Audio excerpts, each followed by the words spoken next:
Camp പരിശീലനമൊക്കെ നടക്കുന്നു. ഈ UDF-ലേക്കുള്ള മടങ്ങിപ്പോക്കൊക്കെ പതിയെ ചർച്ചയായി വരുന്നുണ്ടോ? അല്ല, UDF-ലേക്ക് എന്തിനാ മടങ്ങിപ്പോകുന്നു? ഞങ്ങൾ ഹാപ്പിയാണല്ലോ ഇവിടെ. ആരും അങ്ങനെ പറഞ്ഞില്ലല്ലോ.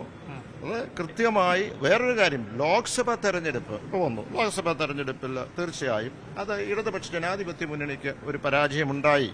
അത് ഞങ്ങൾ അത് ഉൾക്കൊള്ളുന്നു. അതിന്റെ തെറ്റുകൾ തിരുത്തേണ്ടതുണ്ട്. പക്ഷെ എവിടെയെങ്കിലും ഒരു തെരഞ്ഞെടുപ്പിന്റെ ആവർത്തനമാണോ അടുത്ത തെരഞ്ഞെടുപ്പ്? ഇപ്പോൾ കഴിഞ്ഞ പ്രാവശ്യം ലോക്സഭാ തെരഞ്ഞെടുപ്പ് ഇതുപോലെയല്ലേ 19 സീറ്റും ജയിച്ചില്ലേ? നിയമസഭയിൽ എങ്ങനെ വന്നത്? ത്രിതല പഞ്ചായത്തിൽ എങ്ങനെ വന്നത്? ഈ ലോക്സഭാ തെരഞ്ഞെടുപ്പിന്റെ ഒരു ആവർത്തനമായിരിക്കില്ല. ഏതാ പഞ്ചായത്ത് തെരഞ്ഞെടുപ്പ്? പഞ്ചായത്ത് തെരഞ്ഞെടുപ്പ് ദേശീയ തലത്തിലുള്ള രാഷ്ട്രീയമാണ് സംസാരിക്കാൻ പോകുന്നു, അല്ലല്ലോ.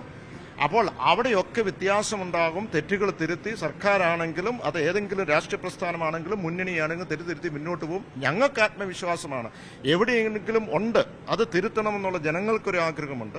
പിന്നെ ദേശീയ തലത്തിലുള്ള രാഷ്ട്രീയം ലോക്സഭാ തെരഞ്ഞെടുപ്പിൽ വരും.